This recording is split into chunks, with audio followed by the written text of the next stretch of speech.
Hello everyone, welcome back to my channel. आज की video में हम लोग टेस्ट नंबर 10 को कवर करेंगे, जो कि यूपीपीसीएस एंड आरओएआरओ की प्रारंभिक परीक्षा को ध्यान में रखते हुए बनाया गया है। ठीक है, बाकी के जो 9 टेस्ट हैं वो प्लेलिस्ट बनी हुई है अलग से, जिसका लिंक वीडियो के डिस्क्रिप्शन बॉक्स में आप लोगों को मिल जाएगा। ठीक है, सो स्टार्ट करते हैं। भारत के किस भाग में लौटते हुए मानसून के कारण वर्षा होती है? ठीक है, तो किस पार्ट में पूछा गया है? तो आपके ऑप्शंस हैं असम में, केरल एवं कर्नाटक में, बंगाल एवं उड़ीसा में, या फिर तमिलनाडु में। बहुत ही कॉमन सी चीज़ है कि जो दक्षिण पश्चिम मानसून है, इस तरीके से वह जब जाता है तो लौटते हुए मानसून की बात हो रही है। एग्जैक्टली जिस तरीके से वो जाएगा, तो लौटता हुआ मीन्स टू से वो इस तरीके से जब वहाँ से आएगा वापस, तो यहाँ अगर आप इंडिया के मैप के अकॉर्डिंग बात करते हैं तो तमिलनाडु इस जगह पर अवस्थित है। तो तमिलनाडु में ही लौटते हुए मानसून के कारण वर्षा होती है। ठीक है, एक कॉमन सेंस अगर यूज़ किया जाए, पूरा थ्योरी नहीं याद करते हो तो इतना याद रखना। D is correct answer. शीत ऋतु के समय पवन स्थल भागों से लौटकर बंगाल की खाड़ी की ओर बहती है। यह मानसून के लौटने का मौसम होता है। भारत के दक्षिणी भाग विशेषकर तमिलनाडु के क्षेत्र में इस मौसम में वर्षा होती है। ठीक है, नेक्स्ट है क्वेश्चन नंबर 2। कर्क रेखा किन राज्यों से होकर गुजरती है? Very easy question. ठीक है, ये आपको याद रखना है।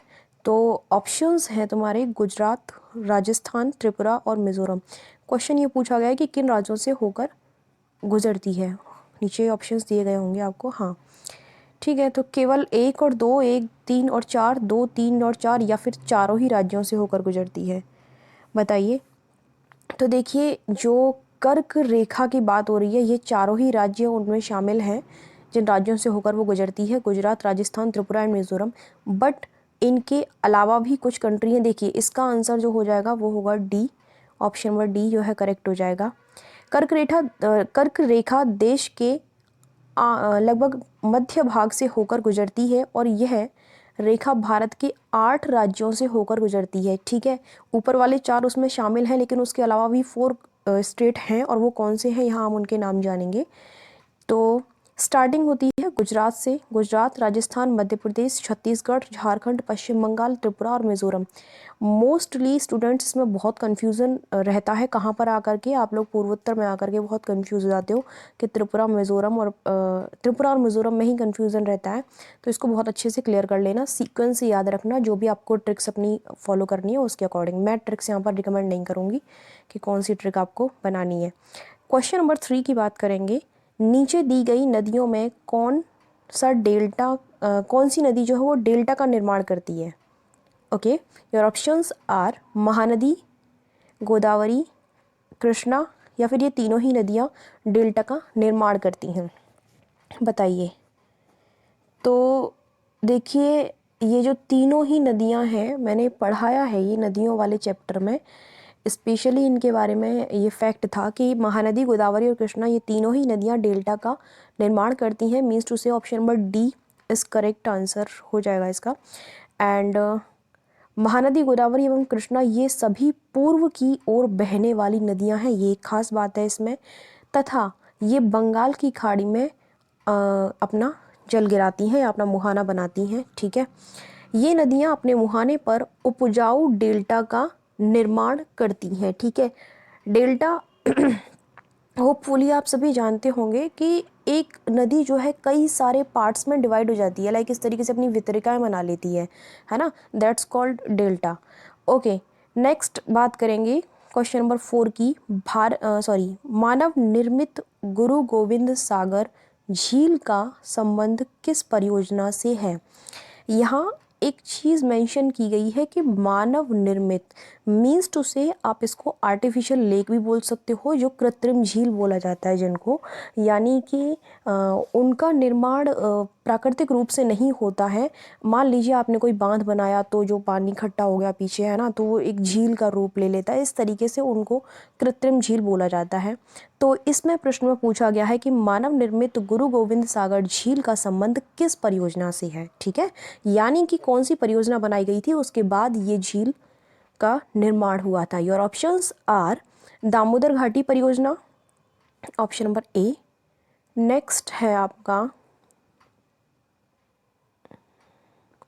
भाखड़ा नांगल परियोजना, सरदार सरोवर परियोजना या फिर तुंगभद्रा परियोजना। करेक्ट आंसर आपको बताना है। तो देखिए ये परियोजना जो है वो है भाखड़ा नांगल परियोजना। ये परियोजना जब बनाई गई थी तभी इस झील का निर्माण हुआ था, ठीक है। Option number B is correct. Guru Gobind सागर झील का संबंध भाखड़ा नांगल परियोजना से है जो सतलज नदी पर अवस्थित है।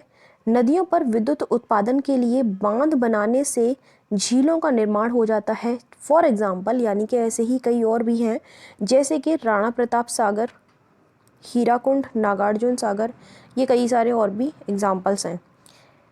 ओके, सो इसमें क्लियर हो गया है और कुछ इसके बारे में याद करने की ज़रूरत नहीं है। बाकी बांध के ऊपर वीडियो आएगी तो उसमें आपको क्लियर हो जाएगा ये कौन से बांध कहाँ पर अवस्थित है। नेक्स्ट है क्वेश्चन नंबर 5। भारत के तटीय मैदान के संबंध में निम्नलिखित में से कौन सा या से युग्म सही सुमेलित है या है? ओके, यहाँ पर 3 पेयर आप लोगों को दिए गए हैं, इसमें से करेक्ट पेयर हमें पता करना है कि कौन सा है इसमें से। ओके, सो फर्स्ट है पश्चिमी तट का दक्षिणी भाग जो है वह कोंकण तट के नाम से जाना जाता है। पूर्वी तट का उत्तरी भाग जो है वह उत्तरी सरकार तट के नाम से जाना जाता है। एंड पूर्वी तट का दक्षिणी भाग जो है वह कोरोमंडल तट के नाम से जाना जाता है। Which is correct from these options? Okay, केवल एक, केवल 2 और 3, केवल 1, 3 या फिर ये चारों ही? ओके, या फिर तीनों ही मतलब जो है करेक्ट है, ये बताना है।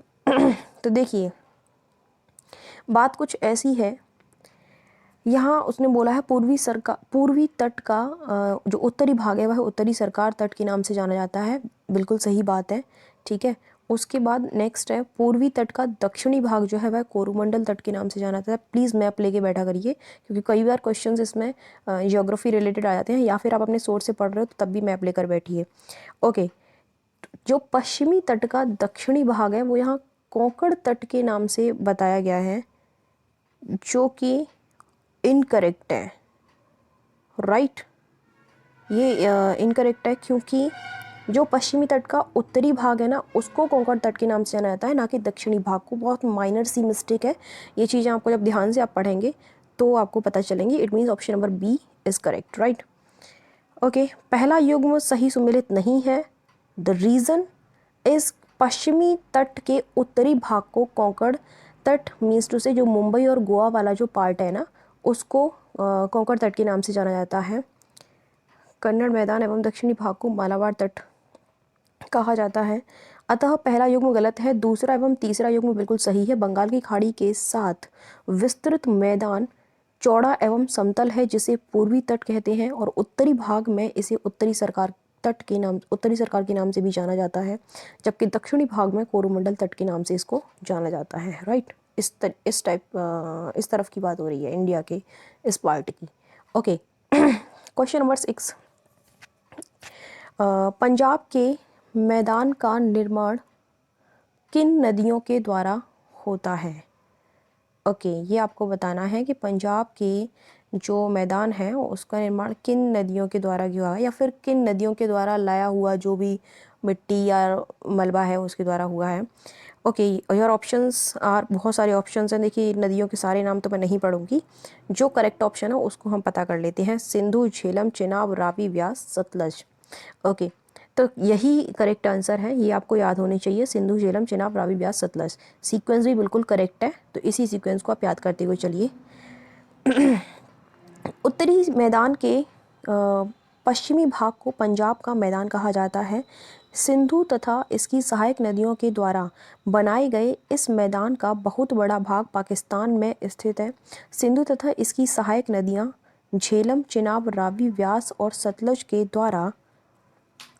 द्वारा जो है ये जो मैदान है पंजाब के मैदान का निर्माण किया गया है, तथा ये सभी नदियां हिमालय पर्वत श्रृंखला से निकलती हैं, ठीक है। अब कहाँ से कौन सी नदी निकलती है उसकी वीडियो अलग से मैं डाल चुकी हूँ, तो सिंधु नदी तंत्र में ये सारी चीज़ें आप पढ़ लीजिएगा, अलग से डली हुई है वीडियो, ठीक है। सिंधु नदी तंत्र, गंगा नदी तंत्र दोनों की ही वीडियोस हैं, और बाकी प्रायद्वीपीय भारत की नदियाँ अलग से ली हुई हैं, ठीक है। क्वेश्चन नंबर 7, भारत में जनगणना सर्वप्रथम किस वर्ष स्टार्ट हुई थी, ठीक है। योर ऑप्शंस आर 1881, 1885, 1872 और 1884। ओके, तो कब स्टार्ट हुई थी, बात इंडिया की हो रही है यहाँ पर। तो 1872 में जो है भारत में जनगणना स्टार्ट की गई थी। भारत में सर्वप्रथम 1872 में लॉर्ड मेयो के काल में जनगणना स्टार्ट की गई थी। Guys, this is very important fact, क्योंकि क्वेश्चन ये नहीं पूछा जाएगा आपसे, मतलब ये भी पूछा जाएगा, लेकिन इसके साथ में आपसे स्टेटमेंट के रूप में अगर वो पूछता है तो ये ज़रूर पूछिएगा कि किसके काल में स्टार्ट हुई थी। मोस्टली यही क्वेश्चन आया है, इसलिए हमने एक्सप्लेनेशन में उस चीज़ को दे दिया है। हालांकि 1881 में लॉर्ड रिपन के काल में पहली बार एक संपूर्ण जनगणना हुई थी। उसी समय से प्रत्येक 10 वर्ष पर जनगणना होती आ रही है, ठीक है। नाउ क्वेश्चन नंबर 8, भारतीय रेल के संदर्भ में निम्नलिखित कथनों पर विचार करना है। ओके, कुछ स्टेटमेंट दिए गए हैं रिलेटेड टू इंडियन रेल। सो इसमें बताना है कि कौन सा इसमें से क्या बताना है, कौन सा इसमें से इनकरेक्ट है। ओके, पहले पढ़ लेते हैं स्टेटमेंट को। भारतीय रेल की स्थापना 1900 सन 1900 में हुई थी। पहली रेल लाइन मुंबई से ठाणे के बीच निर्मित की गई थी, और भारतीय रेल को 14 मंडलों में विभाजित किया गया है। ये आपको बताना है कि इसमें से कौन सा इनकरेक्ट है, ठीक है। तो देखिए, आप सभी को पता होगा, बहुत ही इजी सा क्वेश्चन है भाई। ये 1853 में स्टार्ट हुई थी, है ना। कोई सेंस ही नहीं बनता कि 1900 की, तो कोई मतलब ही नहीं है। 1800 में भी कुछ इधर उधर हो जाता तो सोचते, कंफ्यूज होते, लेकिन 1853 है, दैट्स इट। नाउ बात हो रही है भारतीय रेल को कितने मंडलों में विभाजित किया गया है। तो देयर आर 18, नॉट 14। ओके, तो इस चीज़ को आप क्लियर कर लेना, 18 ही है मे बी। सबसे पहले देखिए, ये चीज़ क्लियर कर दूँ आपकी कि पहला और तीसरा इसमें से जो है इनकरेक्ट है। मीन्स टू से option number C is correct, ठीक है, इस प्रश्न का। अब बात करते हैं इसके एक्सप्लेनेशन की। तो आई एम सॉरी, कुछ गलत तो नहीं बताया, हाँ नहीं सही बताया। भारतीय रेल की स्थापना 1853 में हुई थी, न कि 1900 में। भारतीय रेल को 18 मंडलों में विभाजित किया गया है। पहले ही 17 जोन थे, लेकिन 27 जुलाई 2019 को दक्षिण तटीय रेलवे मंडल जोड़ दिया गया, तो वो आपके 18 हो गए, ठीक है। नाउ क्वेश्चन नंबर 9, निम्नलिखित में से कौन सा एक धात्विक खनिज नहीं है। धात्विक खनिज के बारे में बात हो रही है, तो देखिए इनमें से कौन सा नहीं है, सॉरी, माइका।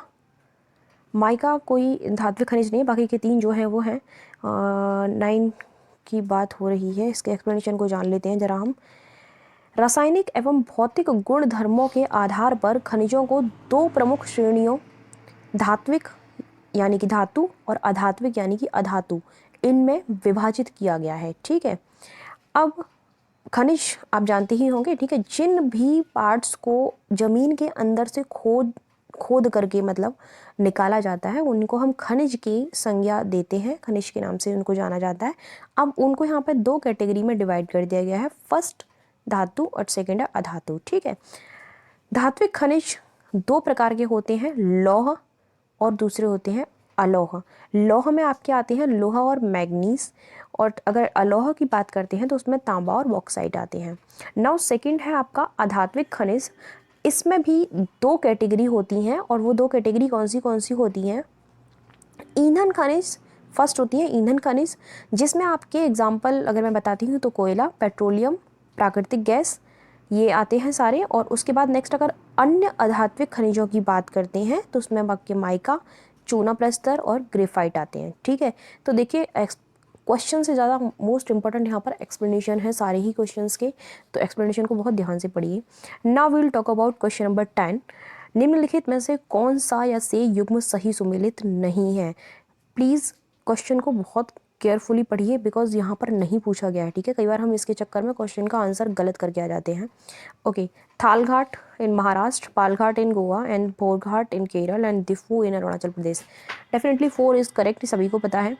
अब इन तीनों में कन्फ्यूज़न होने वाला है, ठीक है, कि थालघाट कहाँ पर है, पालघाट कहाँ पर है, भोरघाट कहाँ पर है। तो देखिए, बहुत ही ईजी सी चीज़ है ये। हम बात करते हैं सबसे पहले पालघाट की। तो पालघाट केरल में है, यहाँ पर अपोजिट कर दिया है थोड़ा सा। पालघाट जो है वो केरल में है। और अगर बात करते हैं भोरघाट की, है ना, मुझे लगता है मुझे खुद थोड़ा सा कन्फ्यूज़न हो रहा है इसमें। देख ही लेते हैं ना करेक्ट आंसर क्या है। नहीं, करेक्ट आंसर, एक मिनट रुकिए, मेरा भी तो दिमाग लगाना चाहिए ना। ऑप्शंस तो है ना, हाँ ऑप्शन तो हमने देखे ही नहीं। Okay, 1, 2 and 4, 2 and 3, Palghat and Bhorghat. C B जो है इसका करेक्ट आंसर होना चाहिए अकॉर्डिंग टू मी। ठीक है, बी करेक्ट आंसर है, बट क्यों है ये देख लेते हैं इसके एक्सप्लेनेशन में। दूसरा और तीसरा युग्म सही सुमेलित नहीं है। थालघाट पश्चिमी घाट का एक प्रमुख दर्रा है जो कि महाराष्ट्र में अवस्थित है। Okay, it's clear. पालघाट पश्चिमी घाट में अवस्थित एक दर्रा है। दर्रा दक्षिण भाग भारत के केरल राज्य में है, तो ये मेरा करेक्ट था। मैंने बोला था कि पालघाट जो है केरल में है। अब बात करते हैं नीलगिरी पहाड़ियों व अन्नामलाई पहाड़ियों के बीच में स्थित यह दर्रा केरल तथा तमिलनाडु राज्यों के बीच यातायात के लिए प्रमुख मार्ग की भूमिका निभाता है। भोरघाट महाराष्ट्र राज्य में पश्चिमी घाट श्रेणियों में स्थित एक बेहद खूबसूरत दर्रा है। बात करें अगर दिफू दर्रे की, तो यह भारत और म्यांमार के बीच अवस्थित दिफू दर्रा अरुणाचल प्रदेश में है। ये तो बहुत ईजी है, सभी को याद रहता है। नाउ क्वेश्चन नंबर 11, संसार के शुष्कतम स्थलों में से एक अरिका दक्षिण अमेरिका के किस देश में अवस्थित है? Your options are Uruguay, Peru, Chile and Argentina. Okay, so in Chile, option number C is correct. Okay, संसार के सबसे शुष्कतम स्थलों में से एक अरिका दक्षिण अमेरिका के चिली में है। ओके, नाउ क्वेश्चन नंबर 12, निम्नलिखित में से किस राजधानी से होकर डेन्यूब नदी नहीं गुजरती है? Most important question guys, most important question.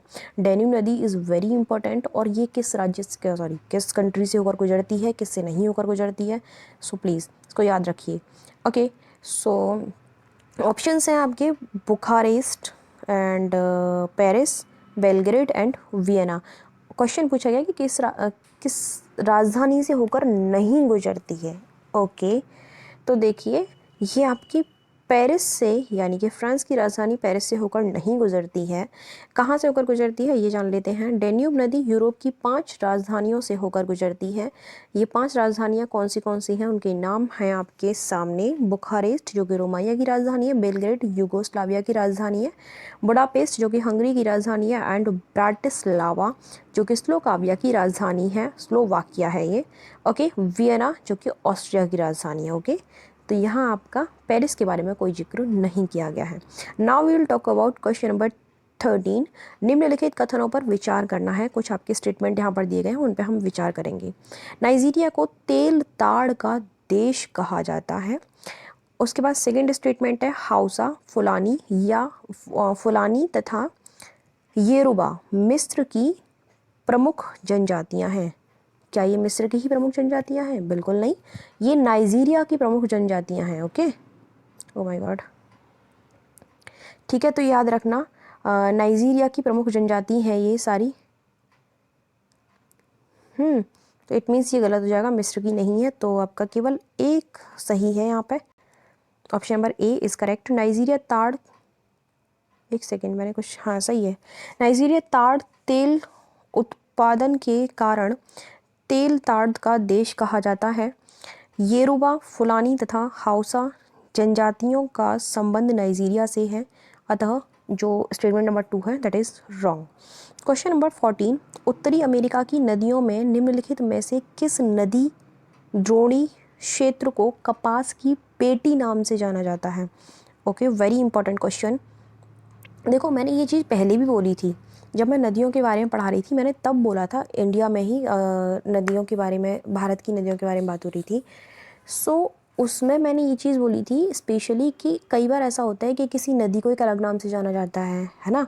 तो इन चीज़ों को आप स्पेशली याद रखा करो, ठीक है। कौन सी नदी सबसे ज़्यादा बिजी मानी जाती है, व्यस्ततम नदी मानी जाती है, ये सारी चीज़ें तो उनको याद रखा करो अलग से। ऐसा ही एक एग्जांपल यहाँ पर है कि कपास की पेटी के नाम से किस नदी को, नदियों में से किस नदी द्रोणी को माना जाता है।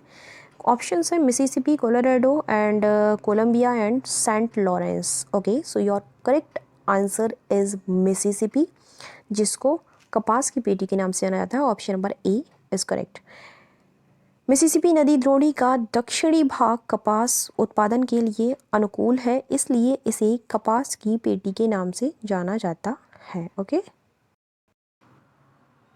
ओके, नाउ क्वेश्चन नंबर 15, निम्नलिखित में से कौन विश्व की दक्षिणतम राजधानी है? ओके, सो ऑप्शंस हैं आपके फुनाफुटी, सोवा, वेलिंगटन एंड मेलबर्न। तो सबसे दक्षिणतम राजधानी जो है, आप मैप में देखना, न्यूजीलैंड की राजधानी है वेलिंगटन, जो कि सबसे दक्षिणतम जो है पार्ट में वो जो है अवस्थित है। न्यूजीलैंड की राजधानी वेलिंगटन विश्व की सबसे दक्षिणतम राजधानी है। यह एक बंदरगाह भी है। ठीक है, तो याद रखना। नाउ क्वेश्चन नंबर 16, सही सुमेलित कीजिए और कूट के माध्यम से सही उत्तर का चयन करना है।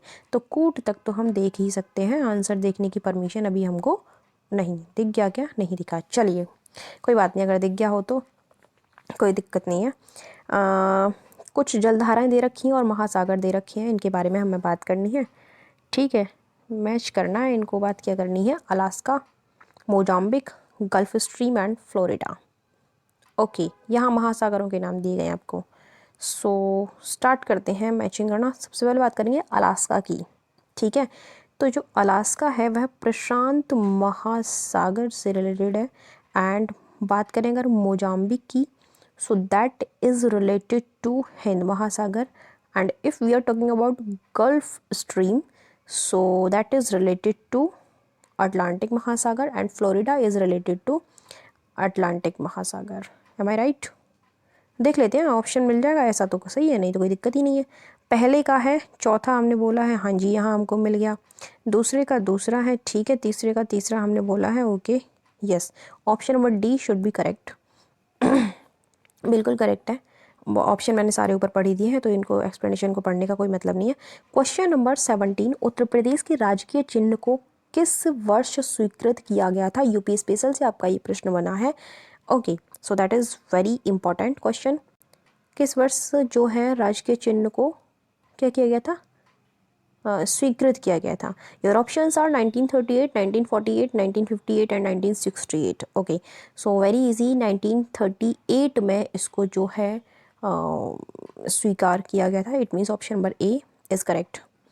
उत्तर प्रदेश का राजकीय चिन्ह एक वृत्त में दो मछली, एक तीर, धनुष और एक तीर है, जिसे 1938 में स्वीकृत किया गया था। ठीक है, ओके नाउ क्वेश्चन नंबर 18, निम्नलिखित में से कौन सा संस्थान वाराणसी में स्थित नहीं है? योर ऑप्शंस आर भारतीय हथकरघा तकनीकी संस्थान, भारतीय सब्जी अनुसंधान संस्थान, भारत कला भवन संग्रहालय या फिर हिंदुस्तानी अकादमी। ओके, सो प्रश्न ये है कि वाराणसी में कौन सा संस्थान इसमें से अवस्थित नहीं है। यस, इसको ऑप्शन आंसर बताने से पहले एक चीज़ मैं क्लियर कर देती हूँ, मैंने इसके ऊपर वीडियो डाल दी है। जितने भी इम्पोर्टेंट संस्थान हैं सारी चीज़ों की डली हुई हैं। जीएस के काफ़ी सारे इंपॉर्टेंट टॉपिक्स की वीडियो डली हैं, आप लोग देखिए जा करके, बहुत हेल्पफुल है। Seriously I am telling you. Okay, so इसमें से कौन सा नहीं है? तो देखिए, जो हिंदुस्तान अकादमी है, मीन्स टू से ऑप्शन नंबर डी, जो ये वाराणसी में स्थित नहीं है। कहाँ पर है ये? प्रयागराज में है। भारतीय भाषाओं की रक्षा हेतु हिंदुस्तानी अकादमी प्रयागराज में अवस्थित है, बाकी अन्य सभी वाराणसी में स्थित हैं। नाउ क्वेश्चन नंबर 19, विस्फोटक सामग्री उद्योग, हथकरघा, वस्त्रोद्योग, पॉली फाइबर एंड कैंची उद्योग, इन चारों के बारे में प्रश्न यहाँ पर ये है कि इनमें से कानपुर किस नाम से जाना जाता है? मतलब किस उद्योग से कानपुर को जो है, किस उद्योग के नाम से कानपुर को जाना, मतलब सबसे ज़्यादा कहाँ पर कानपुर में किसका उद्योग होता है, ये है क्वेश्चन। मैं अच्छे तरीके से रिप्रेजेंट नहीं कर पाई इस क्वेश्चन को, sorry for that. So options are केवल एक, दो और तीन, या फिर 2, 3 व 4। ओके, तो उद्योग के नाम आप लोगों को याद होनी चाहिए कि कौन सा उद्योग कहाँ पर है। बात यूपी की हो रही है, तो यूपी के बारे में तो एटलीस्ट याद रखिए ही रखिए। ठीक है, तो देखिए, विस्फोटक सामग्री उद्योग एंड हथकरघा उद्योग, जो हथकरघा वस्त्र उद्योग, ये जो है इन उद्योगों के लिए कानपुर को जाना जाता है। It means option number B is correct. Okay, question number Kanpur विस्फोटक उद्योग व हथकरघा वस्त्र उद्योग हेतु जाना जाता है। अगर हम बात करते हैं पॉलीफाइबर की और कैंची उद्योग की, तो पॉलीफाइबर जो है उसके लिए हम बाराबंकी को, मतलब बाराबंकी में इसका काफ़ी ज़्यादा उद्योग होता है। और कैंची की अगर हम बात करते हैं तो कैंची को मेरठ, कैंची के लिए मेरठ को जाना जाता है। ठीक है, नेक्स्ट है क्वेश्चन नंबर 20, निम्नलिखित युगों में से कौन सा सही सुमेलित नहीं है। इनकरेक्ट पेयर हमें यहाँ पे चूज़ करना है। वन्यजीव विहार दे रखे हैं और उनकी अवस्थिति दे रखी है, और मैंने सारे ही वन्यजीव विहार के बारे में स्पेशल वीडियो में बता दिया है। हर चीज़ मैं यहाँ पर इसलिए मेंशन करती हूँ ताकि आप लोग वहाँ पर जाकर देख सको। ठीक है, कैमूर वन्यजीव विहार मिर्ज़ापुर में है, कछुआ वन्यजीव विहार ललितपुर में है, एंड रानीपुर वन्यजीव विहार चित्रकूट में है। उसके बाद नेक्स्ट है किशनपुर वन्यजीव विहार खीरी में है। ओके, सो देखिए, क्या आपको लगता है कि कछुआ वन्यजीव विहार ललितपुर में है? नो, ये वाराणसी में है। It means option number B is correct. बाकी सारे यहाँ पर आपको ऑप्शंस दिए गए हैं एक्सप्लेन के साथ। ओके, नाउ नेक्स्ट है क्वेश्चन नंबर 21, भारतीय संविधान की प्रस्तावना के संदर्भ में निम्नलिखित में से कौन सा कथन सही नहीं है। प्रस्तावना के ऊपर भी वीडियो आ चुका है, इसलिए आप वहाँ पर जाकर के इसको देखिए। सो प्रियम्बल से रिलेटेड यहाँ पर कुछ स्टेटमेंट दे रखे हैं। यह पंडित नेहरू के उद्देश्य प्रस्ताव पर आधारित है। इसकी प्रकृति न्याय योग्य नहीं है, यह संविधान का अंग नहीं है, और इसका संशोधन केवल एक बार किया गया है। ओके, सो मैं तो यही बोल रही कि क्वेश्चन में पूछा क्या गया है कि सही नहीं है या फिर क्या पूछा गया है। एक बार देख लेते हैं क्वेश्चन में क्या पूछा है। हाँ जी, सही नहीं है कौन सा स्टेटमेंट, ये हमें बताना है। ठीक है, तो यह संविधान का अंग नहीं है, ऐसा तो नहीं है वह पार्ट उसका संविधान का, क्यों नहीं है? Option number C is incorrect. बाकी के जो ऑप्शंस हैं वो सही हैं। ठीक है, प्रस्तावना को भारतीय संविधान का अंग माना गया है। उच्चतम न्यायालय ने बेरूवाड़ी संघ मामले 1960 में ये मामला हुआ था। अपने द्वारा दिए गए निर्णय को अस्वीकार करके केशवानंद भारती बनाम केरल राज्य 1973 में यह व्यवस्था दी थी कि जो प्रस्तावना है वह हमारे कॉन्स्टिट्यूशन का पार्ट है। ओके, ठीक है, तो वैसे तो मैं प्रस्तावना के ऊपर अलग से वीडियो बना चुकी हूँ, लेकिन फिर भी एक छोटी सी चीज़ को यहाँ पर डिस्कस कर लेते हैं। फर्स्ट स्टेटमेंट यहाँ पर दिया गया है कि पंडित नेहरू ने उद्देश्य प्रस्ताव जो पेश किया था उस पर यह आधारित है। तो यहाँ से क्वेश्चन इस तरीके से बनता है कि कब वह पेश किया गया था प्रस्ताव, कब इसको अपनाया गया था। तो डेट याद रखना, मेरा गला थोड़ा ठीक नहीं है। 13th of December 1946 में इसको पेश किया गया था। और इसको अपनाया कब गया था? तो 22 जैन 1947 में इसको अपनाया गया था। ठीक है, इस चीज़ को याद रखना, क्योंकि जो एम लक्ष्मीकांत है या फिर काफ़ी सारी बुक्स में ये गलत दे रखा है कि 1946 दे रखा है इस जगह पर, है ना। तो थोड़ा सा कॉमन सेंस यूज़ करो भाई। दिसंबर में तो ये पेश किया गया है, तो वापस थोड़ी जाएंगे उल्टे उसको अपनाने के लिए, है ना। तो उस चीज़ को याद रखना। 17 है यहाँ, 7 है यहाँ पे। ओके, ये चीज़ क्लियर हो गई। एक स्टेटमेंट यहाँ पर ये दिया गया है कि इसमें इसका संशोधन केवल एक बार किया गया है। ठीक है, तो जो एक बार संशोधन किया गया था वो हुआ था 42 अमेंडमेंट इन 1976। ओके, वो जो अमेंडमेंट हुआ था उसके थ्रू इसमें 3 चेंजेस हुए थे। 3 चेंजेस नहीं, चेंज एक ही हुआ था, मतलब कि 3 नामों में परिवर्तन किया गया था। आपको पता है काफ़ी सारे इसमें नाम हैं मुख्य, जिनके बहुत बड़े बड़े मीनिंग्स हैं, वो मैंने डिस्क्राइब किया है उसी वीडियो में। तो वो 3 नाम कौन से थे? पहला था समाजवादी, दूसरा था धर्मनिरपेक्ष, और तीसरा है अखंडता। इन तीनों वर्डों को इसमें जोड़ा गया था। ठीक है, सो नेक्स्ट है क्वेश्चन नंबर 22, निम्नलिखित कथनों पर विचार कीजिए। स्टेटमेंट है आपकी, स्टेटमेंट नंबर 1, समानता का अधिकार एक मूल अधिकार है जिसकी चर्चा भारतीय संविधान के 4 अनुच्छेदों के अंतर्गत की गई है। ध्यान से स्टेटमेंट को पढ़ना, इनकरेक्ट हो सकता है, ठीक है। धर्म आदि के आधार पर विभेद का प्रतिषेध एक मूल अधिकार है जिसका उल्लेख समानता के अधिकार के अंतर्गत किया गया है। ओके, सबसे पहले कूट की बात कर लेते हैं। नीचे दिए गए कूट के माध्यम से सही उत्तर का चयन करना है ना। क्वेश्चन क्या पूछा गया है? सही उत्तर केवल एक सही है, केवल दो, या फिर एक और दो दोनों सही है, या फिर ना तो एक सही है ना ही दो सही है। देखिए, थोड़ा सा डिस्कशन कर लेते हैं आंसर जानने से पहले। यहाँ पर बात हो रही है समानता के अधिकार की, ठीक है। तो किसी एक पर्टिकुलर आर्टिकल की बात नहीं हो रही है। हमारे जो फंडामेंटल राइट्स हैं उनमें आर्टिकल 14 टू 18 तक जो है हमारे क्या है, समानता की बात की गई है, ठीक है। विधि के समक्ष समता और विधि का समान संरक्षण, ये तो आर्टिकल 14 में है। खैर, तो इनमें जितने भी आर्टिकल्स हैं वो रिलेटेड टू इक्वलिटी ही हैं, ठीक है। तो 14 की 14, 15, 16, 17, 18 कितने आर्टिकल हो गए? 5 हो गए ना। तो ये तो गलत हो गया मेरे हिसाब से, 4 अनुच्छेदों में तो नहीं है, पहला जो है वो गलत हो गया, ठीक है। मोस्टली लोग क्या करेंगे, 4 और 4 8 जोड़ के देखा 14 6 18 हो गया, इस तरीके से करेंगे, ठीक है। लेकिन ये चीज़ याद रखनी है। नाउ स्टेटमेंट नंबर 2, धर्म आदि के आधार पर विभेद का प्रतिषेध एक मूल अधिकार है जिसका उल्लेख समानता के अधिकार में किया गया है। तो बताइए इन आर्टिकल 15 है ना, आर्टिकल 15 में ना ये, तो according to me it is correct. So option number B जो है वो करेक्ट, यस, मेरा आंसर बिल्कुल सही है। बी जो है इसका करेक्ट आंसर है। पहला गलत हो जाता है, क्यों गलत है वो मैं आपको एक्सप्लेन कर चुकी हूँ बहुत अच्छे तरीके से। समानता का अधिकार एक मूल अधिकार है, इसकी चर्चा संविधान के 5 अनुच्छेदों के तहत दी गई है जो कि 14 टू 18 है, ठीक है। उसके बाद है धर्म आदि के आधार पर विभेद का प्रतिषेध एक मूल अधिकार है, इसकी चर्चा समानता के अधिकार आर्टिकल 15 के अंतर्गत की गई है। ओके, आर्टिकल 15 में मोस्टली पता है क्वेश्चन किस तरीके से बनता है कि आपसे पूछा जाएगा आर्टिकल 15 में, पहले तो ये प्रोविज़न बता देती हूँ छोटा सा। इन शॉर्ट ये है कि केवल किसी भी भारत के किसी भी व्यक्ति के साथ केवल धर्म, मूल वंश, ठीक है, और जाति, मैं यहाँ नहीं लिख रही हूँ, बोल रही हूँ, उसको ध्यान से सुनिए। जाति और जन्म स्थान और लिंग के आधार पर किसी भी व्यक्ति के साथ आप भेदभाव नहीं कर सकते हो, यानी कि डिस्क्रिमिनेशन नहीं कर सकते हो।